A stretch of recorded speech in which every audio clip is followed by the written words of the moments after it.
profesional de esta área, lo que está viviendo aquella familia, por ejemplo, que perdió lamentablemente a un familiar, que no ha recuperado su cuerpo probablemente, que lo está tratando de ubicar, y aquellas personas que incluso en Villa Santa Lucía han tenido que salir de su hogar, trasladarse a otra comunidad, y nadie sabe si van a volver, porque esa localidad tendrá que analizarse si está bien emplazada o no, si sigue siendo riesgoso habitarla. De todos esos temas queremos hablar con nuestra invitada, que es Diego Quijada, Sapiaín. Gracias por estar con nosotros, máster justamente en Psicología Jurídica y Forense de la Universidad Diego Portales, y actualmente es parte del equipo directivo del posgrado en Psicología Jurídica que está realizando la Universidad San Sebastián, y director regional de la Asociación Chilena de Psicología Jurídica. Gracias, Diego, por estar con nosotros. Gracias, Juan Osvaldo, a ti por invitarme hoy día.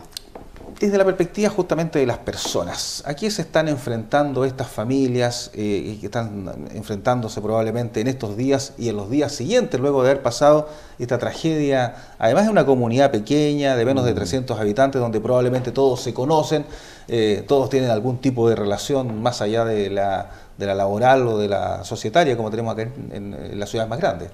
Sí, mira, Juan Osvaldo, en primer término, respecto del tema que convoca a la psicología, en este caso de la psicología de la emergencia, de la catástrofe, hay varios elementos desde el punto de vista del diagnóstico que se puede hacer a la hora de abordar casos como estos. Ya a mí en lo particular me tocó participar del 27F, del terremoto con posterior tsunami del 2010, y también me tocó participar de otra catástrofe que ocurrió el 2010, respecto a las 81 muertes de la cárcel de San Miguel. Y en ambas ocasiones uno se ve enfrentado con similares situaciones desde el punto de vista de la psicología jurídica, ¿ya? Respecto de este tema que nos convoca, que es este desastre lamentable de la Villa Santa Lucía, hay varios elementos que lo más probable es que se encuentre el psicólogo, que entiendo que ya llegó allá. Sí, hay un psicólogo que justamente que es de la unidad de víctimas de la Fiscalía Regional de los Lagos, que está trabajando allá en terreno. Exactamente, y hay un diagnóstico que está bien estudiado y documentado en toda la literatura científica, y hay bastante evidencia, que es la ocurrencia del síndrome, ¿cierto?, de estrés postraumático, que es una condición psicológica, ¿cierto?, que generalmente se da en situaciones de catástrofes como esta, ¿ya? Entonces es muy frecuente que este profesional que esté yendo o que llegó allá se encuentre con personas que estén con una condición psicológica bastante particular, que tiene que ver con elementos de angustia, de mucha ansiedad. Lo más probable es que esas personas tengan pesadillas nocturnas, terrores, pensamientos recurrentes del evento de la tragedia. ¿Y eso se da inmediatamente o se puede dar días después, semanas después, meses después? El diagnóstico en general de todos los manuales de psiquiatría y psicología dice relación con que estas características y esta condición psicológica, ¿cierto?, se presenta a lo menos un mes, ¿cierto?, de ocurrir la tragedia, ¿ya?, y se perdura por los próximos 6 meses en adelante, ¿ya? También hay otros elementos y otros síntomas que pueden darse de forma automática al evento de impacto, ¿ya? Por eso es que es importante hacer algunas distinciones entre lo que es el estrés postraumático o otros cuadros adaptativos o ansiosos. Pero si es que no se trata de manera automática o de manera eficiente, oportuna, con profesionales de la salud mental, son cuadros que pueden persistir por años. ¿Ya? Así como... Y ahí la importancia entonces de esta contención que muchos hablan con un profesional de la psicología en los días y en las horas posteriores, digamos. Exactamente, y desde ese punto de vista, ¿cierto?, la labor del psicólogo es fundamental, porque efectivamente, como tú decías al principio de este reportaje, mucho se habla de toda la contención que ocurre a nivel militar, ¿cierto?, de todo el despliegue claro, que hace el Estado, que es muy bueno eso, digamos. Pero respecto del punto de vista de la salud mental, son solamente los profesionales asociados a la salud mental los que tienen que intervenir con el tema de la contención emocional. Y la contención emocional que se hace en contextos de intervención en crisis es fundamental a la hora de aproximarse a estas personas con equipos especializados. Ahora, obviamente, yo entiendo que la ONEMI y todos estos organismos estatales cuentan con dispositivos y profesionales especializados, pero no sé si existe hoy día, desconozco, si existe hoy día el despliegue profesional que permita dar oportuna respuesta a toda esta gente. Claro. Ese desde es el punto de vista psicológico. Desde el punto de vista psicológico, claro. Exactamente. Ahora tú dices, claro, angustia, ansiedad son como las características, los primeros síntomas que se pueden apreciar en una situación de este tipo, en donde has vivido un hecho en que, claro, viste probablemente desaparecer a varios de tus amigos, de tus vecinos, y que además está la situación que ocurre hoy día de que en cualquier momento podría repetirse un evento similar, de acuerdo a lo que han dicho los expertos, y por ende mi casa ya no es mi casa, es una zona de riesgo. Exactamente, y de ese punto de vista es fundamental que además el equipo especializado que tenga, digamos, como responsabilidad la contención de estas personas, la contención emocional. Tú no puedes entregar una contención emocional sin informarte previamente qué es lo que está ocurriendo a nivel de la realidad. ¿Ya? El psicólogo en este caso obviamente está en coordinación con la ONEMI, con los equipos de emergencia y con todos los equipos de búsqueda, para en el fondo también entregarle a la persona en la comunidad una información real y fidedigna. Yo no puedo hacer una contención desde el supuesto de que esto va a pasar, de que no te preocupes, porque obviamente eso sería súper poco ético y poco profesional. La labor profesional es que además de la contención emocional se entregue una información oportuna y real. Claro, un cable a tierra de lo que está pasando. Exactamente. Y esa es la responsabilidad del psicólogo, ¿cierto? Que está trabajando en la emergencia, en la catástrofe, desde un punto de vista del trabajo que hace en red con los equipos profesionales y por otro lado desde el punto de vista individual. ¿Cómo ataca esta intervención desde el punto de vista de la persona? ¿Ya? Claro. Ahora, tú decías qué es lo que pasa con estas personas. Todo va a depender de las características individuales. Porque, por ejemplo, si yo tengo de forma personal o por características de personalidad o por mis elementos familiares, tengo factores resilientes que me permiten por mí mismo salir adelante, lo más probable es que yo no necesite contención emocional desde el punto de vista inmediato, ¿ya? Pero, insisto, tiene que ver con características personales de cada persona, tiene que ver con situaciones y obviamente el psicólogo ahí tiene que empezar a definir cuál es el grupo más vulnerable o cuál es el grupo de riesgo, al cual focalizar la intervención, ¿ya? Y desde ahí se pueden hacer técnicas grupales y técnicas individuales, ¿ya? Todo va a depender, insisto, va a depender del despliegue de profesionales que lleguen al lugar y cómo se constituyan. Y si no hay despliegue profesional. Hasta ahora sabemos solamente que hay un psicólogo que llegó a la Fiscalía Regional de Los Lagos, que es de una unidad específica para trabajar este tema. Asumiendo, pongámonos en otro escenario, y que no hay profesionales, ¿qué deberían hacer estas personas, entendiendo que todavía van a pasar un par de semanas preocupadas allí, efectivamente, de sus viviendas, probablemente de encontrar a sus familiares, de enterrar a sus muertos, etcétera? Una vez que pasa eso, ¿qué debería hacer estas personas que han enfrentado este trauma? Lo que se recomienda en toda la evidencia y todos los estudios nacionales e internacionales es que cuando existe falta o ausencia de despliegue profesional, siempre tiene que constituirse un líder, la figura de un líder dentro de un grupo o una comunidad, ¿ya? Y esa es la figura que va a estar, digamos, intermediando con los profesionales, porque lógicamente como hay falta de profesionales y falta de apoyo psicosocial, las figuras de los líderes se constituyen como las personas, digamos, anexas al equipo profesional que sirven de ayuda para poder desplegar todas las comunicaciones entre los equipos técnicos y la comunidad. Entonces es importante que se constituya la figura de un líder que pueda, en el fondo, entregar la información y obviamente insumar al equipo profesional de cuáles son las necesidades que están ocurriendo en la comunidad.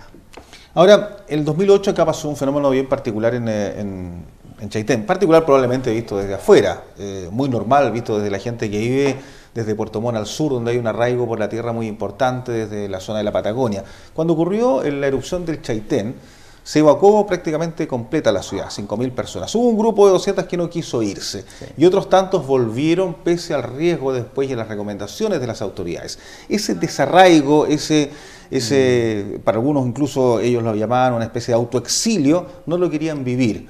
El salir de su tierra es un tema muy potente para muchas personas que han vivido toda la vida en la tierra y de la tierra, porque estamos hablando de pequeños agricultores, de gente dedicada al turismo, de gente que quiere mucho su zona, que es la carretera austral, que es una zona de ventisquero, que es una zona de río, que es una zona de mar. ¿Cómo se enfrenta ese desarraigo que probablemente le van a decir, sabe qué, usted tiene que salir de su vivienda, probablemente solamente por un mes, por 2 meses, por 3 meses o quizás para siempre. Tal vez se decida que Villa Santa Lucía está ubicado en un lugar riesgoso y que por lo tanto debería estar habitado, por ejemplo. Mira, en experiencia internacional, y tu pregunta la agradezco porque además se cruza también con lo que pasa hoy día con los inmigrantes. Mira lo que te estoy diciendo. Con toda la población inmigrante que está llegando a un país que no es el suyo, que ha tenido que venirse por una serie de condiciones, ocurre el mismo fenómeno, que es el desarraigo. Y ahí la experiencia internacional, obviamente de países más desarrollados, lo que ellos hacen es que tienen políticas públicas que están vinculadas a estos programas de inmigrantes. Por tanto, ¿qué es lo que ocurre ahí? Ocurre que la política incide en que la persona que llegue, ¿cierto?, se incorpore, en primer lugar, a entender la lengua del país de origen, o sea, de destino, ¿ya? Por ejemplo, en el caso de los haitianos que llegan a, no sé, qué sé yo, a Canadá o Nueva Zelanda, los países tienen, tienen programas pilotos y ya implementados de, ¿cierto?, adaptación de esta población, en que le enseñan una lengua y le entregan capacitaciones básicas en oficio y colocación laboral, ¿ya? Acá es lo mismo, uno no puede pensar en que ocurra un desarraigo sin una intervención del Estado. Porque claro, yo te puedo hablar desde el punto de vista de la psicología, qué es lo que ocurre ahí, los fenómenos, etcétera, ¿ya? Pero tiene que existir programas que logren incorporar a esta población con trabajo, con colocación, con capacitación en oficio o en emprendimiento, dependiendo del género, y a partir de ahí todo el apoyo psicológico y psicosocial que se pueda esperar para estos casos. O sea, esa debería ser la verdadera contención, o sea, psicológica, pero además con todo un apoyo logístico del Estado. ¿Por qué te lo digo? Porque si solamente nos centramos en prestar apoyo psicológico en estos casos, como tú dices, de desarraigo, nos quedamos cojos, como una mesa, ¿cierto? Con una pata suelta. Porque por un lado prestas apoyo, ¿cierto? Haces intervención en crisis, ayudas a la inserción emocional de una persona, pero ¿qué sacas con hacerlo si no hay una realidad que pueda soportar la realidad de poder cambiarte de un lugar que no te pertenece, que no sabes qué hacer, que no sabes cómo vas a trabajar, que no sabes si vas a poder, como tú decías, los agricultores, trabajar en lo que tú sabes hacer, en tu oficio, y si no hay un apoyo del Estado? Y en tu forma de vida, finalmente, porque la agricultura es una forma de vida también. Exactamente.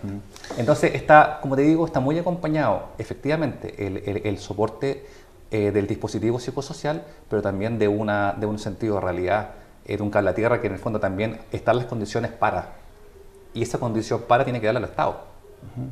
Por lo tanto, tu juicio, desde la perspectiva tuya, por cierto, ¿qué debería hacer el Estado una vez que ya se controle la situación de emergencia, que es enfrentar todo lo que está viviendo este lugar, que hoy día recibió lluvias, que en un momento se ha podido trabajar con los rescatistas, en otros momentos no, cuando ya se regularice, no sé, los caminos, la conectividad? ¿En qué debe poner acento los diferentes organismos del Estado, por ejemplo? O sea, a mi juicio, y no solamente a mi juicio, lo que dice toda la experiencia internacional, de que el Estado tiene que promover, ¿cierto?, políticas públicas que permitan que estas personas vuelvan, ¿cierto?, a poder reinsertarse a una comunidad que en este caso no es la de ellas donde inicialmente estaban, y que permitan obviamente emparejar la cancha en el sentido de otorgar posibilidades de emprendimiento, de capacitación, de trabajo y de cualquier otro requerimiento que se necesite en ese sentido, ¿ya?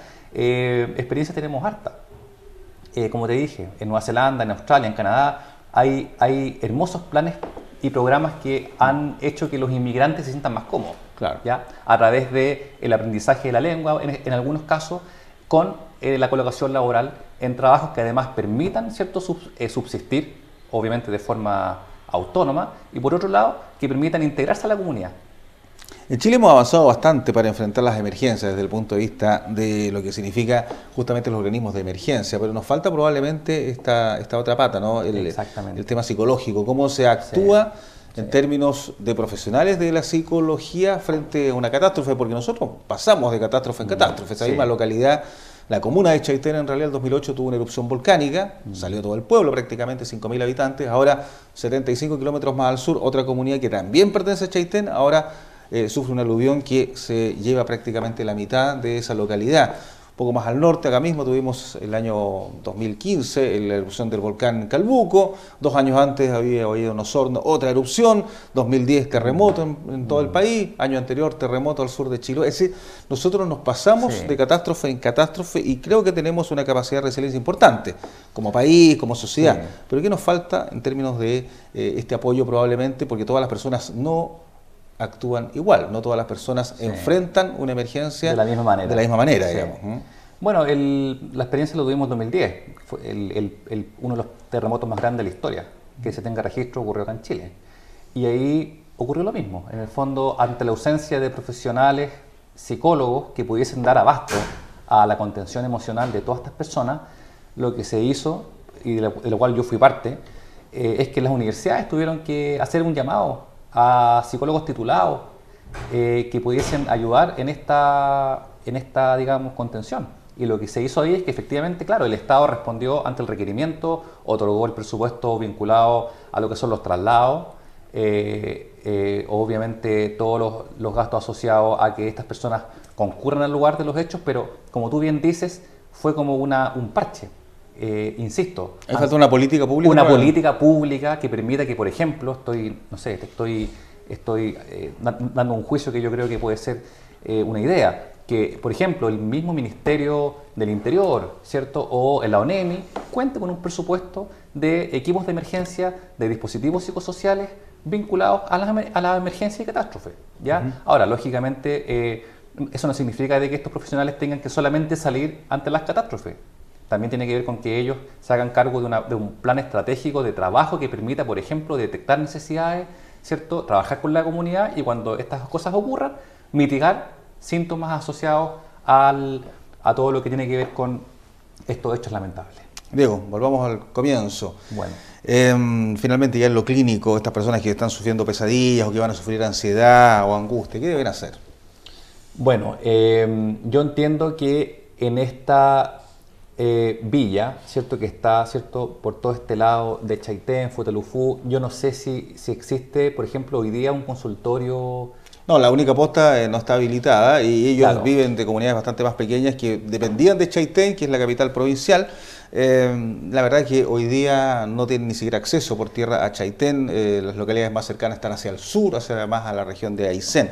Pero independiente de eso, si alguien nos estuviera viendo, por ejemplo, una persona que sufre eso clínicamente, ¿cómo debe actuar? ¿Sí o sí tiene que ser atendida por un psicólogo o de alguna manera puede enfrentar esta primera semana si está, no sé, sufriendo de pesadillas, los niños, etcétera? Desde un punto de vista clínico es complejo, porque si una persona empieza con síntomas agudos desde el punto de vista psicopatológico, con terrores nocturnos, pesadillas, alteraciones del apetito, alteraciones del sueño, y obviamente le impide funcionar de manera, digamos, normal en su diario de vivir, esa persona es susceptible inmediatamente de atención clínica, ¿ya? Ahora, en el caso, como tú dices, que no exista nada, lo que es necesario en este caso es que esa persona se lo comunique. En este caso, si hay un líder de cuadra o hay una persona que está en contacto con los dispositivos de emergencia, a estas personas para que ellos puedan disponer tal vez un traslado en helicóptero a una puesta central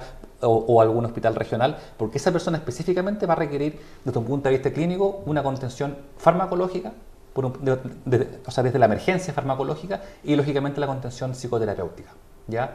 Y en ese sentido, lógicamente, se requiere la ayuda de un psiquiatra y de un psicólogo. Porque el psiquiatra va a tener que medicar el fármaco, en este caso puede ser un ansiolítico o algo de la línea depresiva.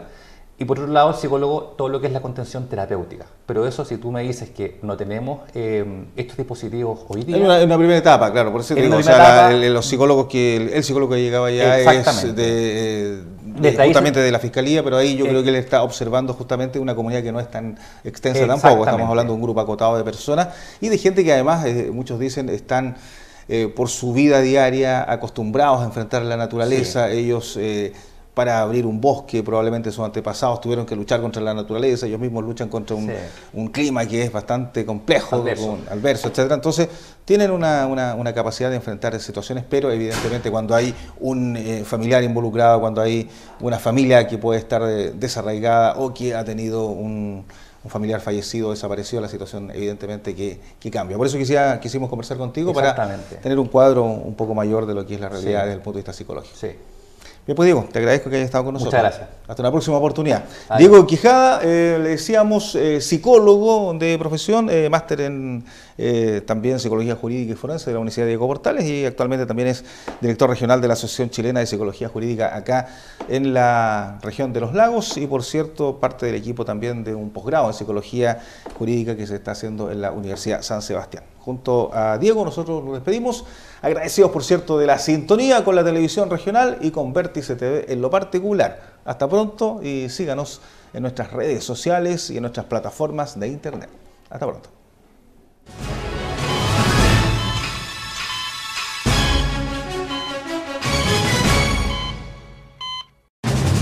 Vértice TV, con el auspicio de BTR,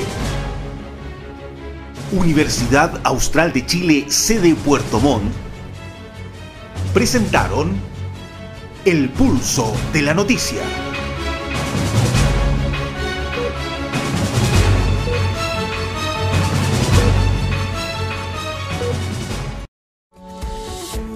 La Municipalidad de Puerto Montt, a través de su red de atención primaria de salud, informa que ya está disponible el nuevo servicio de call center con el número gratuito 800-650-100, de lunes a viernes en horario de 8 a 17 horas. En su primera etapa, mediante este servicio, se contactará a los usuarios de la salud municipal para la confirmación de sus horas agendadas en los respectivos centros de salud. Además, estará al servicio de la comunidad para entregar información útil acerca de la red de atención primaria y sus diferentes dispositivos de atención. Informó Municipalidad de Puerto Montt.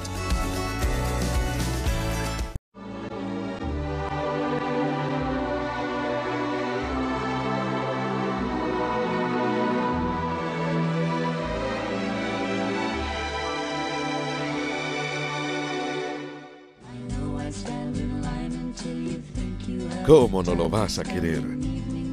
Lo manejas los 365 días del año. Te protege del viento y la lluvia. Deja en su destino a quienes más amas. Y te espera todos los días para llevarte a tu hogar. Déjalo en un lugar donde lo cuiden como merece. SBT, Estacionamientos Subterráneos. 1999. Se produce un gran cambio en Chile. BTR lanza la banda ancha y cambia la vida de los chilenos para siempre. Cambió la forma de expresarnos. Cambió la manera de divertirnos. Cambió la forma de entretenernos. Cambió la forma de escaparnos. La primera y la mejor banda ancha es de BTR, para que estés conectado y entretenido siempre, ayer, hoy y mañana. Elegida hoy la banda ancha más rápida de Chile por Ookla Speed Test Awards 2017. BTR, vívelo hoy.